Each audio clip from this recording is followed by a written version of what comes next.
Assalamu alaikum. I am Gurdulan. My qualification is MPhil Chemistry. I am lecturer in NIMS. Students, in the lecture number third, we discuss lecture number 4.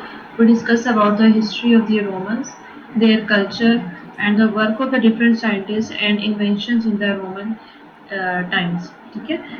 और next lecture number 5, इसमें हम लोग study करेंगे India की history के किसान से जो इंडिया उसकी हिस्ट्री स्टार्ट हुई. इसमें फर्स्ट है Panchatantra is one of the Indian most influential contribution to the world literature. तो इसमें जो एक बुक थी इंडियन कल्चर पर जो लिखी गई थी वो पेनचेट एंट्रा थी. ठीक है. और ये पूरी ओवरऑल वर्ल्ड के जो लिटरेचर में इसका कंट्रीब्यूशन बहुत ज़्यादा है. इसमें टोटल 5 बुक्स इंक्लूड थी. ठीक है. एक प्रॉपर बुक के अंदर भी 5 बुक्स थी और उसमें 87 magic tales and animal fables include थे. ये उस वक्त जो फर्जी कहानियाँ लिखी जाती हैं किससे, तो वो टोटल मिलाकर 87 थे पेनचेट एंट्रा बुक में. उसके बाद the sports author pit by compiled this stories. इसका जो ऑथर है उसका कंफर्म नहीं है कि इसका ऑथर कौन सा है. तो फर्जी जो इसका ऑथर स्पोर्स है वो है पिट पाई, जिसने इन तमाम स्टोरीज को कंपाइल करके प्रॉपर तरीके से एक बुक बनाई. Next, these tales were created to educate the sons of royalty. ठीक है. उस वक्त शाही दौर था तो उनके अपने बेटों को उनकी अच्छी एजुकेशन के लिए ये बुक्स लिखी जाती थी ताकि वो उनको स्टडी करें और डिफरेंट अपने जो एजुकेशन स्किल है उसको इम्प्रूव करें. तो उस वक्त जो टेल्स इन स्टोरीज का कंसेप्ट था वो सबसे ओल्डेस्ट इसमें इंक्लूड है हिस्ट्री ऑफ चाइना में, इंडिया में. जी. नेक्स्ट में हम लोग डिस्कस करते हैं इनके लिटरेचर के बारे में कि इंडिया का जो लिटरेचर है उसमें किन किन चीज़ों को शामिल किया गया, उसमें किन किन चीज़ों को जो है वो ज़्यादा फोकस इस पे किया गया. तो इसमें फर्स्ट है कि it is the oldest in the world. जो इंडिया का लिटरेचर है वो बहुत ज़्यादा ही पुराना है. सबसे पहले इसका इमर्जेंस हुई इंडिया के लिटरेचर की और इसमें हर चीज़ को इंक्लूड किया गया. जिस तरह से इसके ब्रॉडेस्ट सेंस है जिसमें रिलीजियस है, मंडेंस है. अब जो रिलीजियस को हम लेते हैं मजहबी तरीके से, यानी जिसमें जिन चीज़ों की पूजा करते थे जिनको वो मानते थे, और मंडेंस में दुनियावी. ठीक है. दोनों क्या है ऑपोजिट है. उसके बाद एपिक एंड लिरिक्स में उनके डिफरेंट म्यूजिक और पोइम्स वगैरह का कंसेप्ट जो था उसको देखा गया, उसमें लिटरेचर में इंक्लूड किया गया. Narrative and scientific prose as well as oral poetry and songs. उस वक्त लिखने का कंसेप्ट भी था, ओरल भी था. तो उसमें जो डिफरेंट साइंटिफिक प्रोज थे, जो साइंटिफिक लिहाज से जो बातें थी उनको बकायदा तौर पर मेंशन यानी रिटन फॉर्म में भी मेंशन किया गया और ओरली भी. और उस वक्त जो पोइम्स या डिफरेंट सॉन्ग्स थे वो भी उनके लिटरेचर में इंक्लूड है इंडियन लैंग्वेज में. जी. नेक्स्ट है कास्ट सिस्टम कि इंडिया में जैसे उनका कास्ट के हवाले से क्या उनका कंसेप्ट था, कितनी उनकी कास्ट थी. तो उसमें बहुत ज़्यादा डाइवर्सिफिकेशन स्ट्रैटिफिकेशन है, यानी उनके जो सोशल उनके माशरे में एक तरतीबी तो नज़र आती है, लेकिन इसके साथ साथ रिस्ट्रिक्शन भी बहुत ज़्यादा है. ठीक है. कि अगर उनका कोई एक कास्ट है उनकी तो वो कास्ट उससे से बहुत डिफरेंट होगी, और अगर वो कास्ट में कुछ गड़बड़ कर भी गई तो उस पर बहुत ज़्यादा उनका बैन होता है. उसके अंदर उनकी प्रॉपर तरीके से रिस्ट्रिक्शंस होती हैं, और इसी रिस्ट्रिक्शंस को देखते हुए उनके डिफरेंट सोशल. नेक्स्ट है फेमस इंडियन पर्सनैलिटीज़ कि इंडिया में कौन कौन सी ऐसे जैसे वो पर्सनैलिटीज़ हैं जिन्होंने वर्क किया और वो उनका नाम जो है वो भी यानी प्रॉपर तरीके से मेंशन है. उसमें फर्स्ट है स्वामी विवेकानंद. ठीक है. ये जो पर्सन था स्वामी, उसको चैम्पियन माना गया था ह्यूमैनिटेरिज्म, यानी इसने इंसानियत के हकूक़ के लिए उसकी हमदर्दी के लिए बहुत ज़्यादा वर्क किया, इसलिए इसको चैम्पियन माना जाता था. और ये वो आदमी था जिसने अमेरिका का कॉन्सेप्ट, उनका जो माइंड जो था उनका इंसानियत के हवाले से वो चेंज किया पूरे अमेरिका का उस अकेले पर्सन ने.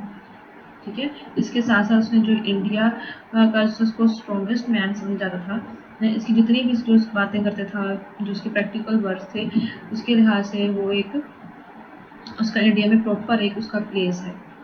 स्वामी विवेकानंद का। नेक्स्ट जो पर्सनालिटीज है इंडिया में वो है रविंद्रनाथ टैगोर, ठीक है, ये सेकंड नंबर पे है। ये बहुत ही इंडिया का ग्रेट पोइट था। इसने अपनी पोइट्री के थ्रू इंडिया में मौजूद लोगों के कल्चर को चेंज किया, उनके कंसेप्ट को चेंज किया, उनके कंसेप्ट को चेंज किया। उसमें नोबल उसको इस चीज़ पर दिया गया क्योंकि इसने इंडिया में बहुत ज़्यादा अपनी ही शायरी के थ्रू दूसरी चेंजेस को किया, ठीक है। नेक्स्ट है महात्मा गांधी। इसका भी प्रॉपर इसने जो वर्क किया था इंडिया में उस वक़्त जब यानी इंडिया और पाकिस्तान इकट्ठे एक ही मुल्क में यानी रहते थे हिंदुस्तान में, तो उस वक़्त इनके कॉन्सेप्ट जो थे वो पाकिस्तान से मैच नहीं करते थे इंडिया के, ठीक है। तो इसी चीज़ को मद्देनज़र रखते हुए इसने इंडिपेंडेंस के हवाले से सोचा, वहाँ से कायद-ए-आज़म ने भी स्ट्रगल की, तो इस तरह से करते हुए जो इंडिया था वो पाकिस्तान से सेपरेट हो गया। ये महात्मा गांधी का यानी एक अहम वर्क था जो उसने इंडिया के लिए परफॉर्म किया है, इसलिए इसको फादर ऑफ द नेशन कहा जाता है कि उसने एक अलग इंडिया की बुनियाद रखी। नेक्स्ट है मदर थ्रीस। ये भी इंडिया की यानी खातून है जिन्होंने पहली दफ़ा इन्हें नोबेल प्राइज़ गेन किया, जिसमें इन्होंने पीस के हवाले से वर्क किया, ह्यूमैनिटी के हवाले से वर्क किया, क्योंकि एक मुल्क उस वक़्त ही स्ट्रॉन्ग कहलाएगा जब वहाँ पर मुकम्मल तौर पे पीस होगा। तो इन्होंने पीस की तरफ फोकस किया। जब पीस को उन्होंने सामने रखा तो फिर आहिस्ता-आहिस्ता उन्होंने ह्यूमैनिटी पर भी वर्क किया कि इंसानियत की हमदर्दी, किस तरह से उनके हकूक़ का ख़्याल रखा जाए। तो ये भी उनका मदर थ्रीस का जो वर्क था, इसलिए उनको मदर का नाम दिया गया। नेक्स्ट है मुमताज़ महल द प्रिस्टाइन ब्यूटी, ठीक है। ये इनकी जो है वो ओल्ड हिस्ट्री में इंक्लूड है इंडिया की, ठीक है। प्रिस्टाइन ब्यूटी होती है उनकी जो पुरानी क्वीन थी, और उन्हीं की जो क्वीन थी मुमताज़, ठीक है ना, उनके नाम पर उन्होंने एक ताजमहल बनाया शाहजहां ने, ठीक है। और ये जो मलका थी ये वहाँ पर जो उस वक़्त लोग थे, ठीक है, उनको उसने वो सपोर्ट किया, लोगों ने इसको सपोर्ट किया और उनके जो मुतालबात थे उनको पूरा करते हुए इसने ओवरऑल जो इंडिया में लोग थे उनके ऊपर राज किया। जी, नेक्स्ट जो हिस्टोरिकल प्लेस है इंडिया में वो है शाहजहां। ये 5th मुगल एम्परर था, उसने इसको बनाया था और इसके लिए बनाने के लिए जो बिल्डर जो मामार थे वो बहुत ज़्यादा इसने आला यूज़ किए ताकि जो उसकी ओवरऑल कंस्ट्रक्शन है, उसका जो सामान है या फिर उसकी जो शेप, कलर यानी उसकी इस तरह का ये जो शाहजहां बनाया कि देखने में वो अट्रैक्टिव लगे और ये इंडियन की जो हिस्ट्री में इंक्लूड किया गया इसे भी शाहजहां को। ये 5वां मुगल बादशाह था जिसने इस चीज़ के ऊपर फोकस किया। नेक्स्ट है कल्चर ऑफ इंडिया कि इंडिया का कल्चर में क्या-क्या चीज़ें हैं या डाइवर्सिटी में कितना कुछ है। तो इसमें जिस तरह से इंडिया जो है वो एक बहुत बड़ा जो मुल्क है, उसमें नेशन भी बहुत डाइवर्स हैं, ठीक है। मुस्लिम भी हैं, मुसलमान, गैर मुस्लिम, ईसाईयत यानी हर तरह के लोग वहाँ पे मौजूद थे।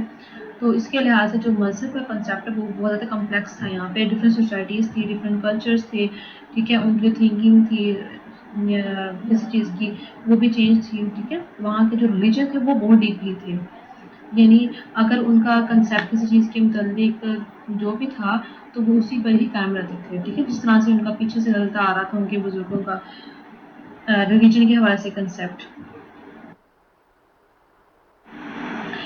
नेक्स्ट अब हम इंडिया की जो हिस्ट्रीज को डिस्कस कर चुके हैं, नेक्स्ट अब हम चाइना की हिस्ट्री को डिस्कस करेंगे कि वो कैसे दुनिया पर यानी उसकी इमरजेंस हुई और क्या-क्या हुआ। तो उसमें फर्स्ट है the role of emperor one, ठीक है। जो पहला शाही था पर्सन, उसने क्या-क्या किया अपने दौर में। तो उसने oldest poetry in the China from the Yangshao period 5000 to 3000 BC. उसने एक यंगशो एक प्रॉपर पीरियड था जिसमें जो बर्तन थे उनके ऊपर डिफरेंट चाइनीज़ लैंग्वेज लिखी गई, कुछ डिज़ाइन बनाए गए, यहाँ पे कुछ पिक्चर्स को ड्रा किया गया जो कि उस वक़्त जो चाइनीज़ का कल्चर था उसको रिप्रेजेंट पोएट्री के थ्रू किया गया। ठीक है। सेकंड में evidence of the culture, animal domestication and the firing of the poetry. और इसी दौर में ही एग्रीकल्चर में चेंजेस नज़र आई। ठीक है। एनिमल डोमेस्टिकेशन की तरफ ध्यान दिया गया। ठीक है। और साथ में फायरिंग ऑफ द पोएट्री कि किस तरह से जैसे बर्तन है उसको बनाया जाता है। ठीक है। उनके ऊपर किस तरह से नक्शे निगार बनाए जाते हैं। तो ये देखिए, इस तरह से पिक्चर में भी आपको दिखाया गया कि एक तरफ देखें आपको एक ग्लास टाइप कुछ नज़र आ रहा है, उसके ऊपर कुछ जानवर की भी जो बनी हुई शक्ल या इस तरह से डिफरेंट उनसे वो आर्ट रिप्रेजेंट की थी अपने, यानी अपनी आर्ट रिप्रेजेंट करने के लिए उन्होंने बर्तन का इस्तेमाल किया। Third one is oracle bones from the Shang dynasty. ठीक है। तो उसका जो पीरियड था वो 600 टू 1050 BC।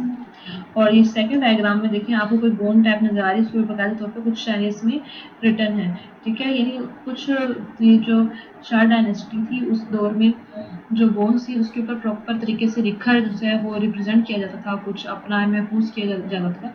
तो उसका ये स्पेसिफिक टाइम ड्यूरेशन है। नेक्स्ट है role of the emperor two के दूसरा शाही दौर जब स्टार्ट हुआ तो उसमें क्या क्या चीज़ों को इंक्लूड किया गया, क्या पहले दौर से मुख्तलिफ कॉन्सेप्ट थे। तो उसमें डायनेस्टिक ट्रेडिशन को लिया गया। ठीक है। ट्रेडिशन कहा जाता है रवायात को वहाँ पर, कि जिसमें हम लोग क्लॉथ सिस्टम, क्लॉथ को कह सकते हैं। ठीक है।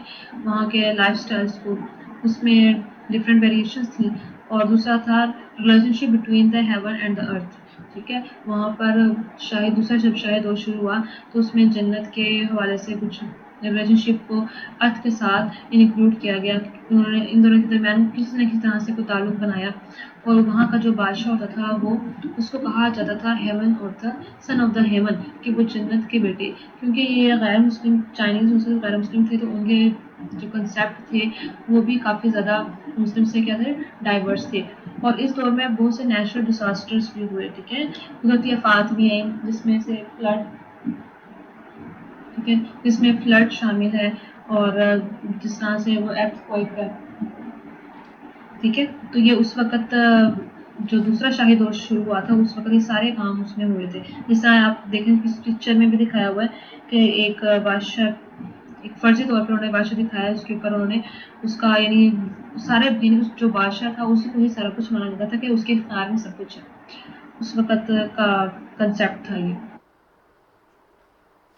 जी। नेक्स्ट है role of the emperor three कि तीसरा जब शाही दौर शुरू हुआ तो उसमें क्या क्या चीज़ें जो थी वो दूसरे दौर से मुख्तलिफ थी। उसमें फर्स्ट है डायनास्टिक रोल वाज साइक्लिकल। उसमें जो शाही दौर था वो साइकिल की फॉर्म में था कि जो यानी एक पर्सन है वहाँ पे बादशाह के तौर पर हुकूमत की, तो आगे वहीं से ही साइकिल स्टार्ट हुआ, फिर उसके आगे बेटों ने, फिर उसके पोतों, यानी इस तरह से साइकिल साइकिल फॉर्म में उनकी शुरू हुई हुकूमत। नेक्स्ट है earliest recording of the dynastic rule begin with the Shang and the Zhou dynasties. ठीक है। ये दो अलग अलग शांग एंड जो, ये इनकी जब डायनेस्टी स्टार्ट हुई तो उसी वक्त ये रिकॉर्डिंग उनकी स्टार्ट हुई कि तीसरे शाही दौर में कौन कौन सी इस्लाहात की गई। जिस तरह से अब यहाँ पर फर्स्ट में आपको एक पिक्चर दिखाई हुई है पर्सन की जो कि थर्ड एम्परर था, और नीचे उनकी जो डिफरेंट उन्होंने रिकॉर्डिंग की गई थी वो उसका कुछ स्केच बनाया हुआ है। तो उसका कंसेप्ट जो है वो शांग एंड जोन डायनेस्टी से रेलेवेंट है। नेक्स्ट है क्वीन डायनेस्टी और उसका जो ड्यूरेशन है वो 221 टू 206 BC है। और ये वाला भी किसी साइंटिस्ट किसी मुस्लिम पर्सन के नाम पर ही ये दौर शुरू हुआ। उसमें था unified imperial Qin begins with emperor Qin Shi वनजी। ठीक है। ये उसका नाम है जिसने ये उसकी इस डायनेस्टी की बुनियाद रखी थी। और ये एक उसका जो कंसेप्ट था वो यूनिफाइड का मतलब मुत्तहिद की बिना पर था कि अगर ज़ाहिर है जब लोग जो से मुत्तहिद होंगे तो उनके जो मसाइल है डिस्कशन वगैरह वो करने में भी क्या होगी, आसानी होगी। नेक्स्ट जो इस दौर में हुआ वो इस्टेब्लिश किया the dynastic cycle of the emperors, जो एक बादशाही का जो एक प्रॉपर तौर पर एक साइकिल था उसको क्या किया, यानी प्रिसिस्ट किया गया, उसको रिटेन रखा गया। ठीक है। जिस तरह से पिछले आप हम लोगों ने डिस्कस किया था कि उसका भी जो दौर था वो साइक्लिक था, तो यहाँ पर भी उसी फॉर्म में ही हुआ। जो लास्ट में यहाँ इस दौर में जो जो इम्प्रूवमेंट्स हुई उसमें स्टैंडर्डाइज मनी किया और लीगल राइट्स के मनी का जो कंसेप्ट था वहाँ पे स्टैंडर्डाइज किया ताकि हर तरह के जो लोग हैं वो मनी का जो है वो इस्तेमाल कर सके और जो यानी लीगल राइट्स हैं लोगों के वो उनको दिए जाए। यानी इस यहाँ पर जो मेन जो वर्क किया गया वो उनके लीगल राइट्स पर किया गया ह्यूमन्स के।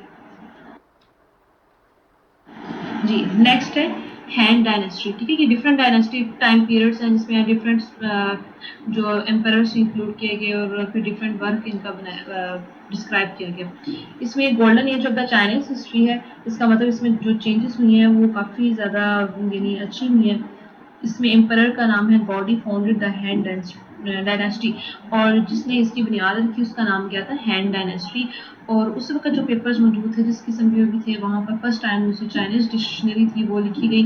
ठीक है ताकि उनके थ्रू वो ओवरऑल जो चाइनीज़ में प्रॉब्लम है या एजुकेशन के हवाले से कोई भी डिस्कशन है तो वो इजीली की जा सके। ये कौन सा दौर था गोल्डन एज थी। जी नेक्स्ट में है टैंग डायनेस्टी और उसका जो ड्यूरेशन है वो 618 to 907 है। इसमें क्या किया गया जी इसमें border of the Chinese empire expanded from the Tibet to Siberia. तो उन्होंने अपना जो बॉर्डर्स था चाइनीज ने अपना उसको एक्सटेंड करते हुए तिब्बत से लेकर साइबेरिया तक ले गए ताकि वो अपना जो है उनका जो प्रॉपर तरीके से जो जितना भी उनके हिस्से में प्लेस है वो उसके ऊपर होल्ड कर सके आराम से। इसलिए उन्होंने अपना इलाका तिब्बत और साइबेरिया से सेपरेट किया। नेक्स्ट है a time fame for his poetry और इस दौरान जो पोएट्री का था उसको बहुत ज़्यादा देखा गया और सुना गया। ठीक है क्योंकि पोएट्री के थ्रू ही लोगों के जो माइंड थे वो चेंज हुए काफ़ी नई नज़ीर उनको इस्लाहात देखने में मिली। नेक्स्ट है further trade routes across the silk road into India. ठीक है and Asia and south east India में इस एशिया और साउथ ईस्ट इन जगहों पर डिफरेंट रूट्स बनाए गए ताकि जो तिजारत है वो इजीली हो सके क्योंकि जब उनका जो तिजारत का सिस्टम जो था वो अच्छा हुआ तो उनकी ओवरऑल जो इकोनॉमिक थी वहाँ वो क्या हुई स्ट्रॉन्ग हुई। तो इसलिए उन्होंने सेल के रूट्स बनाए ताकि वो अपने आप को जो है वो स्ट्रॉन्ग कर सके। जी नेक्स्ट है सोंग डायनेस्टी और इसका जो ड्यूरेशन है वो 960 टू 1279 है। और जैसे लास्ट स्लाइड्स में लोगों ने डिस्कस किया था कि उनकी इकोनॉमिक्स जो थी वो स्ट्रॉन्ग हुई ट्रेडिशन के थ्रू डिफरेंट ट्रेड्स वो जो है सिल्क रूट्स बनाए थे। ठीक है तो इस तरह से उसको इम्प्रूवमेंट्स को देखते हुए उन्होंने जो emergence of the middle classes उसका आगाज़ हुआ।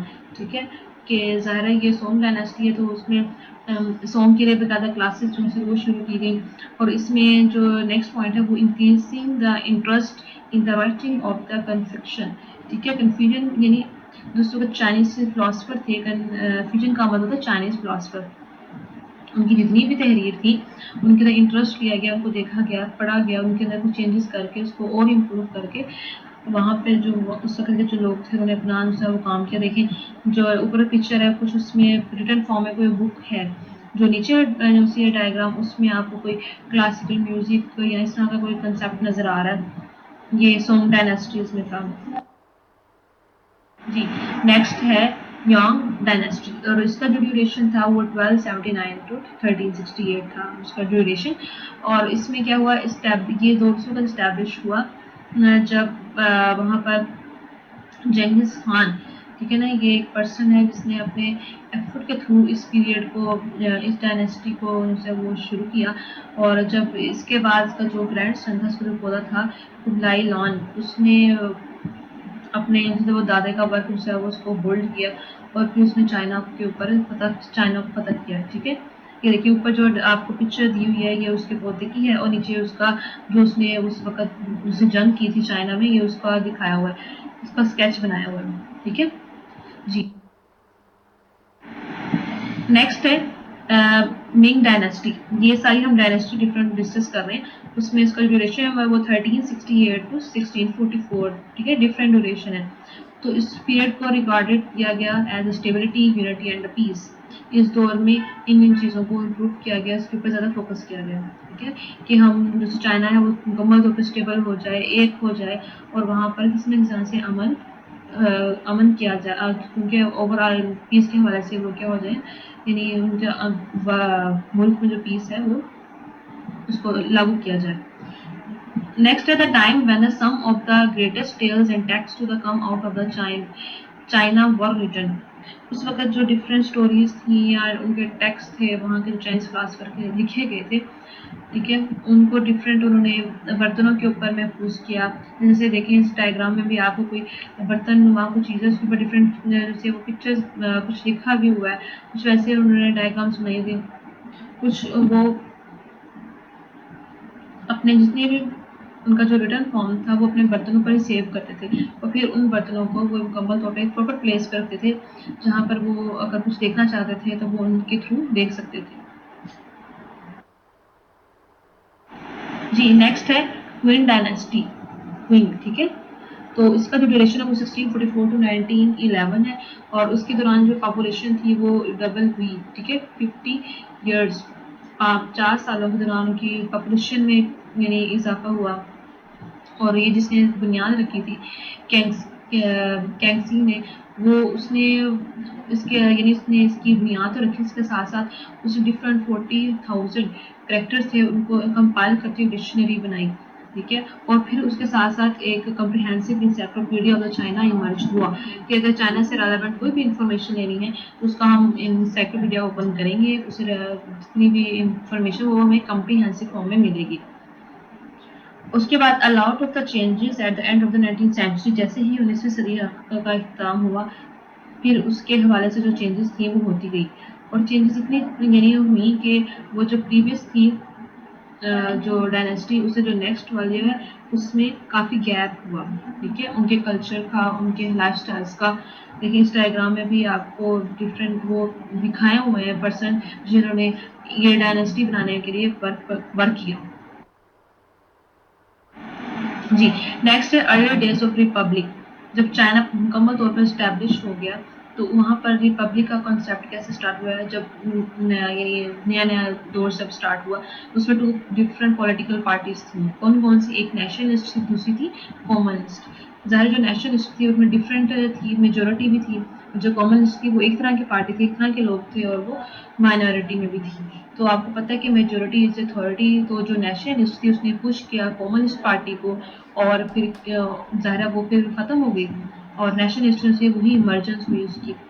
उसके बाद 1931 में जो जापानीज़ थे उन्होंने चाइना पर क्या किया, कब्जा किया। अब क्योंकि चाइना उस वक़्त से स्ट्रॉन्ग हुआ तो दूसरे जो ममालिक थे जिसमें जापानीज़ शामिल है वो ये देखते हुए कि कहीं ये आगे ना चला जाए चाइना में, तो उन्हें हम उसके ऊपर हमला करते हुए जो नानजिंग यूनिवर्सिटी थी उसके ऊपर उन्होंने इसको ऑपरेट किया क्योंकि उस वक़्त ये एक स्ट्रॉन्ग पार्ट था और उन्होंने उसी के ऊपर ही जापानीज़ से सबसे पहले उस चीज़ को पकड़ा। उसके बाद उन्होंने ये जो था एक बहुत ही वायलेंट इशू था, इस पे बहुत ज़्यादा बहस की गई, ठीक है। ये वो पर्सन है जो नेशनलिस्ट की तरफ थे, ये जो दिखाया हुआ है पिक्चर में। जी नेक्स्ट है जी कम्युनिस्ट रूल वहाँ पे अप्लाई किए गए and the People's Republic of the China, और चाइना के जो लोग थे उनकी जमहूरियत उनसी थी, उनको उनका कंसेप्ट भी हुआ। फिर 1949 में जो माओ जेडोंग और जो था साइंटिस्ट पर्सन उसने जो था वो रिपब चाइना की जो जमहूरियत थी उसको इम्प्लीमेंट किया, ठीक है। और इसी दौरान ही लैंड रिफॉर्म्स किए गए 1950s में, ठीक है, कि ज़्यादा ज़मीन तो प्रॉपर प्लेस नहीं होगी हमारे पास कल्टीवेशन के लिए तो हम लोग फूड को प्रॉपर तरीके से प्रोड्यूस नहीं कर सकेंगे, तो उसने उस तरफ भी फोकस किया। और लास्ट में उसने कल्चर रेवोल्यूशन हुई डिफरेंट, ज़ाहिर है जब इतना दो डिफरेंट चीज़ों में जब चेंजेस हुई तो वो उनके कल्चर में भी चेंजेस हुई। ये ये जो सारा हम लोगों ने डिस्कस किया है वो चाइना की हिस्ट्री के बारे में किया है। I hope you will understand this lecture. Thank you.